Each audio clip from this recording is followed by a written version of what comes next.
ហើយដល់តែម៉ោង 9:30 នាទីព្រឹកដែលហ្នឹងគឺយោធាថៃនៅតែបន្តវាយប្រហារមកលើកងកម្លាំងកម្ពុជាបន្តទៀតនៅប្រាសាទខ្នាអូស្មាច់ដោយយោធាថៃបានប្រើកាំភ្លើង 17.7 រួមទាំងរក្រោះបាញ់បុកបន្ថែមទៀតដូច្នេះបើយើងសរុបទីតាំងដែលវាយប្រហារមកលើដែនដីកម្ពុជាតាមតំបន់ព្រំដែនហ្នឹងគឺជាង10កន្លែងទៅហើយបងប្អូនបាទមិនមែន10កន្លែងទេគឺជាង10កន្លែងហើយជាចុងក្រោយគឺក្រសួងការពារជាតិថាគិតមកត្រឹមម៉ោង 11 នាទីគឺម៉ោង 11 ពេលដែលគាត់ធ្វើប្រកាសព័ត៌មានហ្នឹងគឺយោធាថៃនៅបន្តបាញ់ប្រហារមកលើកងទ័ពនិងនៅលើតំបន់ជនស៊ីវិលកម្ពុជានៅឡើយហើយកងកម្លាំងកម្ពុជាបាននឹងកំពុងបន្តតាមដានលើការវិវត្តស្ថានភាពនៅតាមបណ្ដោយព្រំដែនកម្ពុជាថៃស្ថិតនៅក្នុងការប្រុងប្រយ័ត្នខ្ពស់ជានិច្ចបានន័យថាតាមដានមិនតដៃទេអានេះអ្វីដែលក្រសួងការពារជាតិបញ្ជាក់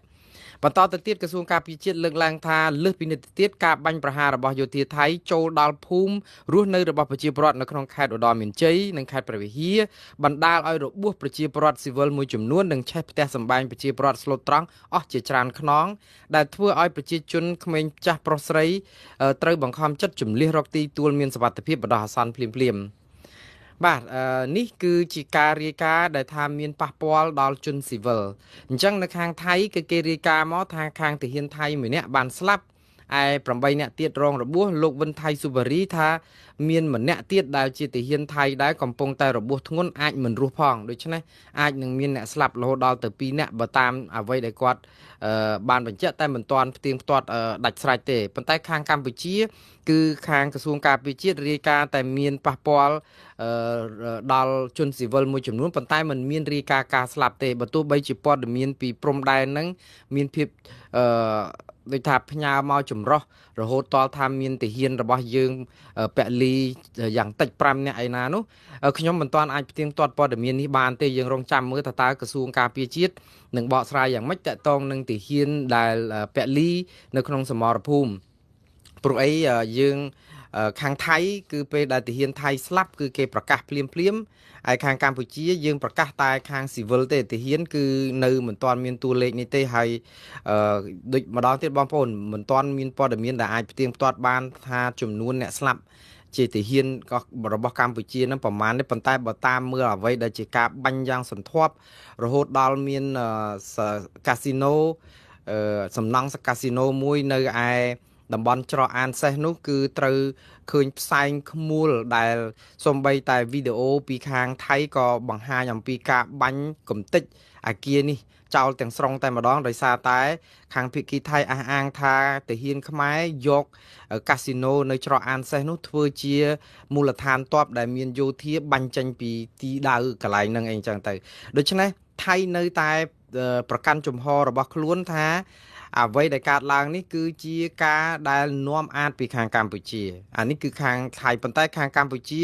គឺច្បាស់ 100% ថាកម្ពុជាមិនមែនជាអ្នកនាំអាតទេគឺថៃសម័យក្នុងខោខ្លួនឯងហើយមកដល់ពេលនេះកម្ពុជាអត់ទាន់បាញ់មកគ្រាប់តដៃទៅទៀតនេះអ្វីដែលក្រសួងការពារជាតិបញ្ជាក់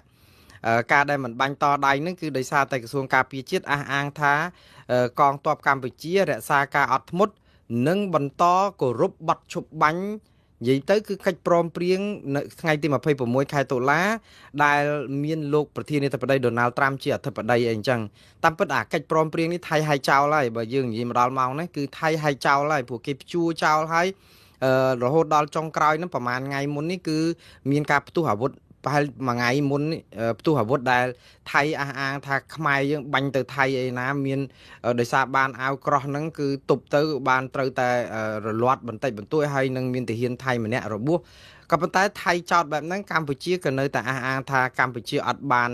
បាញ់អត់បានអីទាំងអស់ថៃព្យាយាមគេហៅថាស្វាស៊ីបាយលាបមាត់ប្រពែគឺបង្កើតឲ្យមានព្រឹត្តិការណ៍ដើម្បីឲ្យកម្ពុជាចូលប្រឡូកក្នុងការប្រយុទ្ធគ្នាហើយថៃយកលេសគឺវាយសន្ធាប់ដើម្បីយកទីតាំងគ្រប់គ្រងបានបន្ថែមទៀត ឥឡូវនេះគឺអ្វីដែលថៃកំពុងតែធ្វើគឺថៃកំពុងតែសម្រុកខ្លាំងនៅតំបន់ប្រាសាទតាកបីយើងដឹងហើយថៃចង់បានប្រាសាទខ្នាក៏សម្បើមដែរនៅក្នុងខេត្តសុរិន្ទនេះហើយប្រាសាទតាកបីនេះថៃវាយអត់បានទេនៅក្នុងពេលដែលវាយថ្ងៃដំបូង4-5ថ្ងៃពីថ្ងៃ24រហូតដល់ថ្ងៃ28ហ្នឹងថៃវាយយកប្រាសាទតាកបីមិនបានទេថៃវាយយកបាន10កន្លែងប៉ុន្តែអត់អាចយកប្រាសាទតាកបីដោយសារតែមានមីនច្រើនពេកឥឡូវនេះគឺនៅពេលដែលមានផ្ទុះអាវុធក្ដួងគឺថៃផ្ដោតការវាយប្រហារទៅលើប្រាសាទខ្នាដែលថៃចង់ដណ្ដើមយកប្រាសាទខ្នាហើយនឹងប្រាសាទតាកបីមួយទៀតប៉ុន្តែឥឡូវនេះគឺអ្វីដែលយោធាថៃបញ្ជាក់ហ្នឹងគឺថាគេបានវាយកាត់ផ្ដាច់ប្រភពភ័ព្វភាដែលផ្ដល់ស្បៀងដល់កងទ័ពខ្មែរនៅជួរមុខដែលការពារប្រាសាទតាក្របីតែយ៉ាងណាបងប្អូននេះគឺជាព័ត៌មានពីខាងថៃទេយោធាថៃជួនកាលព័ត៌មានមួយចំនួននេះវាគ្រាន់តែជាសង្គ្រាមចិត្តសាស្ត្រដើម្បីបំបាក់ស្មារតីទាហានយើងជួរមុខក៏ថាបានហើយគ្មានអីផ្ទៀងផ្ទាត់នៅឡើយទេព្រោះអីខាងកម្ពុជាទទួលស្គាល់ថាពិតជាមានការវាយប្រហារនៅតំបន់ប្រាសាទតាកបីពិតមែនហើយព្រោះនៅក្នុងតំបន់ទាំងអស់ដែលគាត់ដាក់ដែលខ្ញុំជម្រាបមិញហ្នឹងគឺមានប្រាសាទតាកបីក្នុងហ្នឹងដែលផ្ទុះអាវុធដែរតែបើរឿងតាក់ទងនឹងការផ្ដាច់ស្បៀងផ្ដាច់ផ្លូវផ្គត់ផ្គង់សម្ភារៈសឹកដល់ទាហានជួរមុខយ៉ាងណានោះគឺយើងមិនទាន់មានព័ត៌មាននេះទេគ្រាន់តែថាអ្វីដែលយើងច្បាស់គឺខាងកម្ពុជាខ្លួនឯងអះអាងថាឬក៏អំពាវនាវឲ្យកម្ពុជាបន្តរក្សាការអត់ធ្មត់ហើយការបន្តអំពាវនាវឲ្យរក្សាការអត់ធ្មត់នេះមិនមែនចេញមកពីតែក្រសួងការពារជាតិទេគឺបើសូម្បីតែគេបាញ់យើងខ្ទេចខ្ទីដល់តំបន់ជាង10កន្លែងហ្នឹងក៏ដោយគឺមកដល់ម៉ោងនេះខាងកម្ពុជានៅតែអះអាងថាអត់ទាន់បានតដៃមកគ្រាប់នៅឡើយទេយើងមិនដឹងថាជឿពិត 100% ថាកម្ពុជាទៅហ៊ានជួមុខពិតជាឲ្យគេបាញ់ស្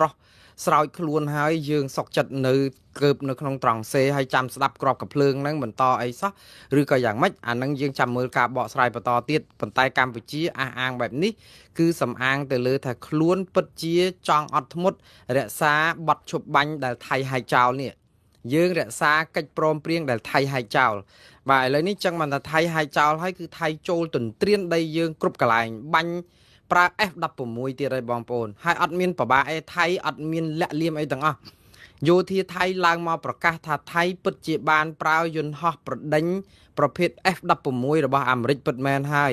ដើម្បីទម្លាក់គ្រាប់នៅដែនយោធារបស់កម្ពុជាគេប្រាប់ថាគេទម្លាក់គ្រាប់នៅដែនយោធាដោយគេចោទថាកម្ពុជាយកអាទីលានហ្នឹងបាញ់ស្រោចទៅស្រុកថៃហើយគេថាបាញ់ស្រោចហ្នឹងថៃចោទកម្ពុជាទៀតថាប្រើអាកជ្រួចវង BM21 ទៀតទៅហើយប្រើកជ្រួចវងផងប្រើអាប្រភេទខ្ញុំអានអ្វីដែលជាសេចក្តីរាយការណ៍របស់ថៃដើម្បីឲ្យបងប្អូនដឹងថាថៃគេថាយ៉ាងម៉េចខ្លះកាសែតបាងកកថៃគឺបានចុះផ្សាយថ្ងៃនេះមុននេះប្រហែលជា2ម៉ោងហ្នឹងក៏បានទទួលស្គាល់ថាថៃពិតជាទាហានថៃម្នាក់បានស្លាប់និង8នាក់រងរបួសធ្ងន់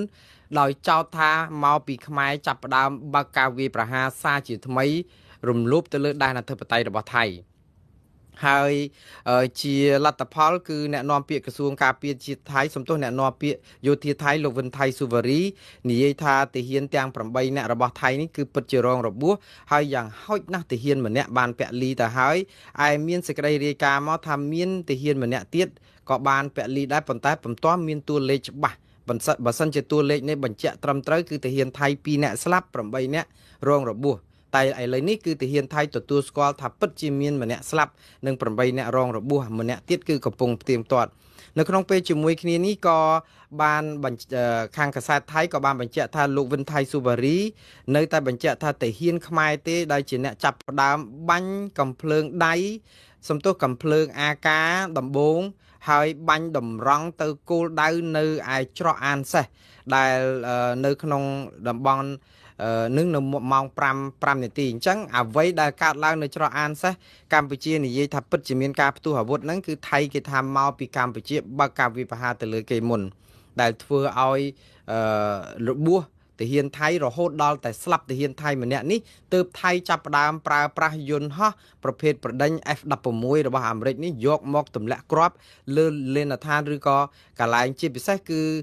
កាស៊ីណូមួយនៅតំបន់ច្រកអានសេះដែលថៃអះអាងថាកន្លែងតំបន់នឹងឯងដែលយោធាខ្មែរយកជាលេនដ្ឋានសម្រាប់បាញ់ចេញផ្លោងដាក់ចូលបន្ទាយទាហានរបស់ជនជាតិថៃទាហានថៃអីចឹងទៅអានេះគឺជាការអះអាងទេបងប្អូនណា យើងគ្មានប្រភពណាមួយមកផ្ទៀងផ្ទាត់ឲ្យត្រូវ 100% ទេឥឡូវនៅមានតែស្ដាប់ថៃសិនហើយចាំមើលស្ដាប់ខ្មែរហ្នឹងគេនិយាយថាម៉េចហើយសុទ្ធតែជាប្រភពរដ្ឋាភិបាលទាំងអស់អត់មានប្រភពសារព័ត៌មានឯករាជ្យមកនិយាយបានទេព្រោះអីម៉ោងនេះគឺមានតែរដ្ឋាភិបាលថៃយោធាថៃរដ្ឋាភិបាលខ្មែរយោធាខ្មែរហើយយើងថ្លឹងថ្លែងឲ្យបងប្អូនយកទៅពិចារណាខ្លួនឯងព្រោះអ្នកសារព័ត៌មានឯករាជ្យហ្នឹងគឺពិបាកចូលយកព័ត៌មានមែនតើហើយនៅម៉ោង7ព្រឹកមិញដដែលនេះគឺទាហានថៃគេអះអាងថាគេទទួលបានព័ត៌មានមកអំពីការស្លាប់របស់ទាហានហ្នឹងគឺអត់មានអីប្រកែកទេហើយគេក៏នឹងបញ្ជាក់បន្ថែមទៀតថា F16 ប្រភេទយន្តហោះប្រដេញចម្បាំងដែលជាយន្តហោះរបស់អាមេរិកនេះគឺពិតជាប្រើប្រាស់យកមកទម្លាក់គ្រាប់នៅលើដែនអធិបតេយ្យរបស់កម្ពុជាដែលជាគេហៅថាមូលដ្ឋានទ័ពគឺជាគេហៅកន្លែងគោលដៅយោធាគេមិនទម្លាក់លើគោលដៅស៊ីវិលអីអញ្ចឹងទៅហើយមេទ័ពខាងតំបន់ភូមិភាគ2របស់ថៃក៏បាននិយាយថានៅម៉ោង8កន្លះព្រឹកគឺកងទ័ពកម្ពុជាបានបាញ់កំជ្រួចវង BM21 ចូលទៅចូលនៅក្នុងដីថៃនៅក្នុងខេត្តបុរីរាមបាទឥឡូវនេះគឺអានេះខាងថៃគេលើកឡើងអញ្ចឹងឥឡូវខាងកម្ពុជាតបទៅវិញយ៉ាងម៉េចរឿងថៃដែលគេលើកឡើងថាឥឡូវប្រើដល់កញ្ជ្រួចវងទៀត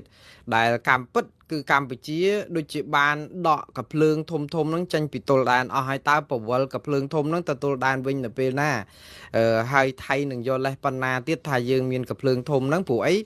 យើងដឹងអាកិច្ចចរចាសេចក្តីថ្លែងការណ៍រួមមាន4ចំណុចហ្នឹងមានចំណុចមួយដើមគេហ្នឹងគឺការដកសពាវុធធនធ្ងន់ចេញឲ្យអស់ពីព្រំដែនតើការដែលវិលអាវុធធនធ្ងន់ទៅព្រំដែនវិញនេះកម្ពុជាយកទៅពេលណារហូតដល់ថៃចោតដូច្នេះតើការចោតរបស់ថៃនេះកម្ពុជាតបយ៉ាងម៉េចក្រសួងការពារជាតិកម្ពុជាចាត់ទុកថាព័ត៌មានអំពីកម្ពុជាបាញ់កំជ្រួចវងទៅថៃឬក៏តដៃឬក៏បាញ់កំភ្លើងត្បាល់ឬក៏បាញ់កំភ្លើងអីក៏ដោយទៅភាគីថៃនេះគឺសុទ្ធតែជាព័ត៌មានคล้ายៗទាំងអស់ក្រសួងការពារជាតិការពារទាហានខ្មែរថានៅស្ងប់ស្ងៀមអត់ធ្មត់អត់មានបានបាញ់តទេព្រោះអីខ្លួនកំពុងតែអនុវត្តបាត់ឈប់បាញ់នៅពេលដែលគេបាញ់សន្ធាប់នឹងយើងអនុវត្តបាត់ឈប់បាញ់ហើយថាការលើកឡើងរបស់เพจផ្លូវការរបស់កងទ័ពថៃនិងបណ្ដាសារព័ត៌មានថៃមួយចំនួនដែលថាកម្ពុជាបើកការបាញ់មុននិងប្រើសពាវុធធនធ្ងន់នៅតាមបណ្ដោយព្រំដែនកម្ពុជាថៃគឺជាព័ត៌មានមិនពិតនេះក្រសួងការពារជាតិកម្ពុជានិយាយចឹងក្រសួងការពារជាតិកម្ពុជាបញ្ជាក់ទៀតថាកងកម្លាំងយោធាថៃបានចាប់ផ្ដើមបើកការវាយប្រហារមកលើកងកម្លាំងយោធាកម្ពុជានៅព្រឹកថ្ងៃទី8ខែធ្នូហ្នឹងចាប់ពីម៉ោង5ព្រឹកហ្នឹងមកសកម្មភាពនេះគឺធ្វើឡើងបន្ទាប់ពីយោធាថៃបានធ្វើសកម្មភាពបង្កហេតុជាច្រើនរាប់មិនអស់ច្រើនថ្ងៃមកហើយជាពិសេសឧបទ្ទវហេតុដែលកើតឡើងពីម្សិលមិញនៅពលានថ្មក្នុងចេតនាញុះញង់ដើម្បីនាំដល់ការប៉ះទង្គិចគ្នាក្រសួងការពារជាតិបន្តថាដោយឈរលើស្មារតីនៃការគោរពកិច្ចព្រមព្រៀងដែលបានឯកភាពគ្នានឹងការដោះស្រាយចំនួនដោយសន្តិវិធីស្របតាមច្បាប់អន្តរជាតិនៅក្នុងឧបទ្ទហេតុលើកទី2នេះកងកម្លាំងកម្ពុជាក៏មិនបានធ្វើការបាញ់តបអ្វីនោះឡើយហើយកំពុងបន្តតាមដានលើការវិវត្តយ៉ាងប្រុងប្រយ័ត្ននិងយកចិត្តទុកដាក់ខ្ពស់បំផុតជាមួយគ្នានេះកម្ពុជាបានជូនដំណឹងជាលើកទី2ទៅក្រុមអ្នកសង្កេតការអាស៊ាន AOT អំពីឧបទ្ទហេតុនេះរួចទៅហើយព្រមទាំងគ្រោងនឹងស្នើឲ្យ AOT ចុះទៅទីតាំងដើម្បីធ្វើការស្រាវជ្រាវស៊ើបអង្កេតដើម្បីស្វែងរកការពិតនិងធានាឲ្យបាននូវតម្លាភាពយុត្តិធម៌និងភាពត្រឹមត្រូវកំពុងតែបាញ់គ្នានឹងយក AOT មកនឹងឲ្យត្រូវក្របកន្ទុះឬក៏យ៉ាងម៉េចខ្ញុំពងអត់ឆ្ងល់អត់យល់ឥឡូវនេះគឺក្រៅតែពីក្រសួងការពារជាតិកម្ពុជាដែលលើកឡើងដូចនេះគឺខាងថ្នាក់ដឹកនាំកម្ពុជាឯណោះវិញគឺលោកហ៊ុនសែនថ្ងៃនេះគឺបានអំពាវនាវឲ្យកងទ័ពទាំងអស់អត់ធ្មត់បាទនេះគឺជាសាររបស់លោកហ៊ុនសែនដែលនៅលើទំព័រ Facebook របស់លោកសរសេរអញ្ចេះកម្លាំងជួរមុខទាំងអស់ត្រូវមានការអត់ធ្មត់ព្រោះពួកឈ្លានពានកំពុងតែប្រើអាវុធគ្រប់ប្រភេទបាញ់មកលើយើងតាំងពីម្សិលមិញយប់មិញនិងព្រឹកនេះក្នុងគោលបំណងទាញយើងឲ្យតបតដើម្បីបំផ្លាញចោលបាត់ឈប់បាញ់និងសេចក្តីថ្លែងការណ៍សន្តិភាពកម្ពុជាថៃបន្ទាត់ក្រហមដែលត្រូវតបតបានកំណត់រួចទៅហើយសូមមេបញ្ជាការគ្រប់ជាន់ថ្នាក់អប់រំបងប្អូននាយទាហានពលទាហានឲ្យយល់ដឹងគ្រប់គ្នាសូមអាជ្ញាធរគ្រប់ជាន់ថ្នាក់ខិតខំជួយដល់ប្រជាពលរដ្ឋដែលភៀសខ្លួនចេញពីតំបន់គ្រោះថ្នាក់មកកាន់តំបន់មានសុវត្ថិភាព ខ្ញុំបានលុបចោលកម្មវិធីការងារផ្សេងទៀតអស់ហើយដើម្បីមករួមជាមួយនឹងនាយករដ្ឋមន្ត្រីបញ្ជាលើកម្លាំងប្រដាប់អាវុធទប់ទល់ជាមួយនឹងការឈ្លានពានសូមការយោគយល់ពីភ្ញៀវជាតិនិងអន្តរជាតិដែលមិនអាចជួបខ្ញុំបានសូមកីឡាករកីឡាការិនីដែលទៅចូលរួមប្រកួត SEA Games លើកទី33នៅប្រទេសថៃចូលរួមការប្រកួតជាធម្មតាទាំងចូលរួមការប្រកួតជាធម្មតាមិនទៅលោកឲ្យបាក់ស្បាតហើយកំពុងតែអញ្ញាយជាមួយនឹងរឿងព្រំដែនហ្នឹងគួរតែនាំគ្នាមកផ្ទះវិញទៅសិនទៅហ៎ព្រោះអីធ្វើមិនឥឡូវបើជ្រុលខ្លួនណាឥឡូវមានផ្ទុះអាវុធចឹងគួរតែមកផ្ទះវិញដើម្បីសុវត្ថិភាពវិញទៅដឹងណាលោកហ៊ុនសែននៅតែប្រើពាក្យថាអត់ធ្មត់ហើយគាត់ប្រើពាក្យថាបន្ទាត់ក្រហមបានកំណត់រួចទៅហើយប្រជាពលរដ្ឋមួយចំនួនដូចលោកម៉ែនណាតអីវិញគាត់សួរថាបន្ទាត់កំហមហ្នឹងវានៅត្រឹមណាឥឡូវគេបាញ់ដល់កំទេចអាគារនៅច្រកអានសេះនៅក្នុងដែនអធិបតេយ្យរបស់យើងបាញ់ចូលក្នុងទីតាំងដែនអធិបតេយ្យរបស់យើងចំណុចរហូតដល់ទៅជាង10កន្លែងហើយតើឯណាទៅចំណុចដែលគេហៅថាបន្ទាត់ក្រហមហើយយើងអត់ធ្មត់ហ្នឹងវាជាការល្អហើយយើងអត់ធ្មត់ដើម្បីកុំឲ្យថៃយល់លេសថាគេបបួលយើងវាយទៅគេចាប់ផ្ដើមយើងតដៃគេវាយសន្ធាប់ចុះបើឥឡូវគេថាយើងតដៃគេបាត់ទៅហើយនឹងគេវាយសន្ធាប់មកយើងប្រើឲ្យទៅរាយការណ៍ទៅលើឆាកអន្តរជាតិប្រាប់ថាខ្មែរយើងជាអ្នកនាំអាតសម័យក្នុងខោអីចឹងសារព័ត៌មានអន្តរជាតិផ្សាយស្រោចមាន CNN Al Jazeera Channels New Asia និងសារព័ត៌មាន ABC ឬក៏ BBC អីរបស់អង់គ្លេសរបស់ជប៉ុន Nikkei អីហ្នឹងគេផ្សាយគ្រប់គ្នាអំពីការផ្ទុះអាវុធនៅតាមព្រំដែនក៏ប៉ុន្តែបងប្អូនវាផ្ទុយពីអ្វីដែលបងប្អូនទាំងអស់គ្នានាំគ្នាផ្សព្វផ្សាយថាសារព័ត៌មានអន្តរជាតិនេះគឺកាន់ជើងកម្ពុជាផ្សាយថាថៃចាប់ផ្ដើមបើកការវាយប្រហារមកលើកម្ពុជាដោយគេគិតថាថៃបើកការវាយប្រហារមុនមិនមែនអញ្ចឹងទេបងប្អូនតាមពិតឲ្យសច្ចយុត្តិធម៌សារព័ត៌មានបរទេសដែលមានវិជ្ជាជីវៈទាំងអស់នេះអត់មានឃ្លាណាមួយដែលប្រាប់ថាកម្ពុជាវាយបើកសំទោសថៃវាយប្រហារមុនជាអ្នកនាំអាតឲ្យកម្ពុជាវាយប្រហារក្រោយឬក៏យ៉ាងម៉េចទេអត់មានឃ្លាបែបហ្នឹងទេកាសែតអន្តរជាតិទាំងអស់នេះបានតែត្រឹមថាថៃវាយប្រហារទៅប្រទេសកម្ពុជាជាការតបតទៅនឹងអ្វីដែលជាការផ្ទុះអាវុធឃើញបើការវាយប្រហារដោយភាគីថៃអះអាងអញ្ចឹងសារព័ត៌មានហ្នឹងគឺប្រើពាក្យថាទាហានថៃគេអះអាងថាទាហានខ្មែរវាយមុនហើយក៏គេដកស្រង់ពីសារព័ត៌មានកម្ពុជាឬក៏ក្រសួងការពារជាតិកម្ពុជាថាខាងភាគីកម្ពុជាអះអាងថាថៃឯណោះទេដែលវាយមុនដូច្នេះសរុបសេចក្តីមកសារព័ត៌មានទាំងអស់នេះគ្រាន់តែពំនាំសារប្រាប់ថាថៃចោទកម្ពុជាថាវាយមុនកម្ពុជាចោទថៃថាវាយមុនតែប៉ុណ្ណឹងមិនបានមកកាន់ជើងកម្ពុជាថាថៃវាយមុនទេគឺគេផ្សាយរបៀបអញ្ចឹងបងប្អូនដែលយកសារព័ត៌មានអន្តរជាតិនឹងយកទៅផ្សាយសូមផ្សាយឲ្យស្មើភាពនៅកដាលទៅមិនអីទេផ្សាយចំណេញខ្មែរក៏បានដែរថាសារព័ត៌មាននឹងប្រាប់ថាចោតថៃថាវាយមុនអីចឹងទៅតែសារព័ត៌មានទាំងអស់ហ្នឹងអត់បាននិយាយបែបហ្នឹងទេគឺនិយាយដូចអ្វីដែលខ្ញុំផ្សាយអញ្ចឹងគឺឮពីខាងក្រសួងការពារជាតិកម្ពុជាផ្សាយពីអ្វីដែលអ្នកស្រីម៉ាលីសុជាតានិយាយមកហើយឮយោធាថៃគេនិយាយមិនក្នុងសារព័ត៌មានថៃគេផ្សាយអញ្ចឹងទៅផ្សំចូលគ្នាគឺគេសញ្ជោគមកថាកម្ពុជាកំពុងតែចាប់ផ្ដើមផ្ទុះអាវុធនៅតាមទល់ដែនឡើងវិញតដៃគ្នាទៀតបានន័យថាផ្ទុះទាំងខ្មែរផ្ទុះទាំងថៃមិនដឹងអ្នកណាផ្ទុះមុនតែគេចោទថាភាគីទាំងពីរចោទគ្នាទៅវិញទៅគេលើកឡើងថាភាគីទាំងពីរចោទគ្នាទៅវិញទៅមកថាអ្នកផ្ទុះអាវុធមុនបងប្អូនបើចំពោះខ្ញុំអត់សូវមានមន្ទិលទេថាអ្នកណាសមោចក្នុងខោព្រោះខ្ញុំផ្សាយយូរហើយគឺខ្ញុំអត់មានសង្ស័យសូម្បីតែប៉ុនសរសៃសក់ថាថៃទេដែលជាអ្នកសមោចក្នុងខោដែលអាចនាំភ្លើងមុនដែរខ្ញុំមិនជឿថាទាហានកម្ពុជាឯណាទៅសមោចក្នុងខោឬក៏ទៅបាញ់ថៃទេយើងទៅមិនដល់គេទេកម្លាំងតែយើងញុះតែគេតែបន្តិចគឺយកឃើញយន្តហោះរបស់គេឡើងមកពេញមេឃ F16 គេឡើងមកពេញមេឃទម្លាក់គ្រាប់ស្រោចលើយើងអញ្ចឹងយើងរឿងអីទៅញុះគេឲ្យគេបាញ់យើងបើយើងដឹងថាយើងទប់គេមិនឈ្នះដូច្នេះរឿងកម្ពុជាសមោចក្នុងខោខ្ញុំជឿថាមិនអាចទៅរួចទេដូច្នេះវាអាចជាល្បិចរបស់ថៃនៅក្នុងការ ទាញយើងឲ្យចូលនៅក្នុងសមរភូមិប្រយុទ្ធដើម្បីគេមានលេះវាយប្រហារយើងបន្តទៅទៀតព្រោះអីគេសន្សំរឿងជាមួយយើងច្រើនហើយតែយើងវាអត់តដៃអាការដែលអត់តដៃនេះឲ្យធ្វើឲ្យថៃរៀងពិបាកដែរពិបាកចឹងបង្កើតព្រឹត្តិការណ៍អីក៏ថាបានដែរញុះឲ្យយើងតដៃដើម្បីឲ្យមានហេតុឥឡូវនេះគឺថៃថាកម្ពុជាតដៃអញ្ចឹងទៅដើម្បីបានហេតុយក F16 គេយកមកប្រើឲ្យខាងតែបានដើម្បីអីពង្រៀងស្ថានភាពនៅស្រុកថៃខ្លះដែរបងប្អូនរឿងបញ្ហាទឹកជំនន់ក៏មានបញ្ហានយោបាយថៃក៏អត់អាចដោះស្រាយផ្ទៃក្នុងបានដូច្នេះអ្វីដែលដោះស្រាយនៅផ្ទៃក្នុងជាពិសេសគឺរឿងនយោបាយថៃរឿងអីហ្នឹងគឺគេច្រើនតែយកមកទម្លាក់ទល់ដែនអញ្ចឹងហើយជា classic នយោបាយ classic ហើយរឿងរៀបចំអាស៊ានរៀបអីហ្នឹងក៏ឃើញថៃរងការរិះគន់យ៉ាងសម្បើមថាធ្វើមិនបានល្អមានការឆក់ល្វែងច្រើនលាក់នឹងលាក់អីចឹងទៅក៏មានការប្រៀបធៀបគ្នារវាងSEA Games នៅខ្មែរ SEA Games នៅថៃអានឹងវាជាបច្ច័យផ្សំទេប៉ុន្តែខ្ញុំគិតថាអ្វីដែលថៃកំពុងតែចង់រករឿងហ្នឹងគឺភាពរំជើបរំជួលនយោបាយថៃហើយជាពិសេសថៃអត់ទាន់បានអស់ចិត្តនៅឡើយនៅពេលដែលមិនអាចវាយយកប្រាសាទតាកបីបានបងប្អូនត្រូវចាំថាចំណុចច្រើនណាស់ដែលថៃវាយយកបានតាំងពីថ្ងៃទី24ដល់ថ្ងៃទី28តែប្រាសាទតាកបីវាយយកអត់បានដូច្នេះអានេះក៏ជាឱកាសមួយនៅក្នុងការដែលបញ្ជាក់ថាវាយយកប្រាសាទតាកបីក៏ប៉ុន្តែថៃក៏នៅតែអត់អាចសម្រាប់មហិច្ឆតារបស់ខ្លួនយកប្រាសាទតាកបីបានភ្លាមដែរដោយសារតែមីនច្រើននៅតំបន់នោះហើយបើសិនជាថៃ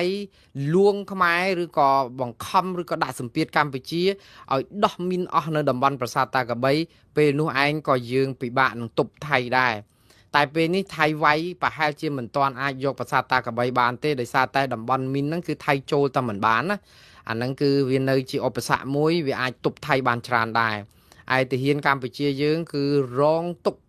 ចង់និយាយថាអាភ័ព្វណាស់ព្រោះដោយសារអីថៃប្រើ drone ថៃប្រើយន្តហោះទម្លាក់ពីលើមេឃហើយនឹងថៃប្រើផ្សែងពុលទៀតដូច្នេះសង្គ្រាមជាមួយថៃនេះគឺជាសង្គ្រាមមួយដ៏អកុសលមែនតើ